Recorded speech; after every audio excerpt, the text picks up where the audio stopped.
And Jaganmohan Reddy అయితే ఒక సంచలనంగా ఒక యాప్ అయితే క్రియేట్ చేశారండి. అది వాళ్ళ లీడర్ కోసం లేకుంటే వాళ్ళ కార్యకర్తల కోసం అయితే ఆ యాప్‌నైతే తయారు చేశారు. ఎందుకంటే ఎవరైతే నాయకులున్నారో ఊర్లల్లో లేకుంటే వాళ్ళ కార్యకర్తలున్నారో వాళ్ళకేమన్నా ఇబ్బందులు కలిగినా టీడీపీ ఇప్పుడు కూటమి ప్రభుత్వంలో ఇబ్బంది కలిగినా లేకుంటే అక్రమంగా ఏమైనా అరెస్టులు చేసినా లేకుంటే అక్రమంగా ఏదైనా జరుగుతున్నా సరే మీ ఊర్లో ఎవరైనా ఇబ్బంది పెట్టినా సరే అక్రమంగా వాళ్ళ మీ ప్రాబ్లమ్స్ మొత్తం దాంట్లో రాయండి నీట్‌గా. అలానే మీ ప్రాబ్లమ్స్ ఏంటో దాంట్లో క్లియర్‌గా చెప్పండి.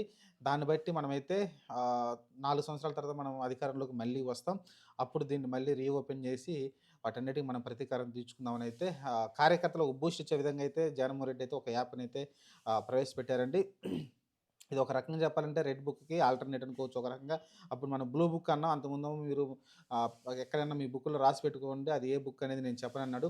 కానీ ఈరోజు చూసుకుంటే కార్యకర్తలు ఇంకొంచెం నిరుత్సాహంగా ఉన్నారని అర్థమవుతున్నట్టుంది.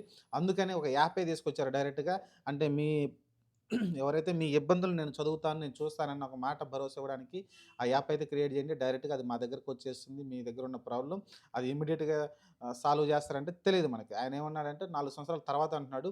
అలా కాకుండా ఇమ్మీడియేట్‌గా సాల్వ్ చేస్తే బావుంటుంది. ఎందుకంటే వాళ్ళ లాయర్ డిపార్ట్‌మెంట్ ఇప్పుడు కొంచెం ఈ జ్యుడిషియల్ పరంగా కొంచెం స్ట్రాంగ్‌గానే కనబడుతుంది ఇప్పుడు వైసీపీ తరపున. కాబట్టి చాలామంది లాయర్స్ కూడా పేయింగ్ చేస్తున్నాడాయన. ఎందుకంటే ఇలాంటి నాయకులకు కొంచెం ఇబ్బంది కలిగినప్పుడు ఇమ్మీడియేట్‌గా బెయిల్స్ కావచ్చు, లేకుంటే వాళ్ళ తరపున న్యాయ పోరాటం చేయడం కావచ్చు, ఇయన్నీ జరుగుతున్నాయి కాబట్టి, ఆ రకంగా ఎక్కడన్నా ఒక ఊర్లో లేకుంటే ఒక విలేజ్‌లో ఎక్కడన్నా తప్పు జరిగితే దాన్ని ఇమ్మీడియేట్‌గా ఫైండ్ ఔట్ చేసి, వాళ్ళని ఇమ్మీడియేట్‌గా లాయర్‌లు కలిసి వాళ్ళ ప్రాబ్లమ్ తెలుసుకొని, ఇమ్మీడియేట్‌గా బయటకి తీసుకురావడమా, లేకుంటే బెయిల్ ఇప్పియడమా ఇలాంటివి చేస్తే చాలా అసలు ప్రజల్లో వేరే విధంగా ఉంటుంది.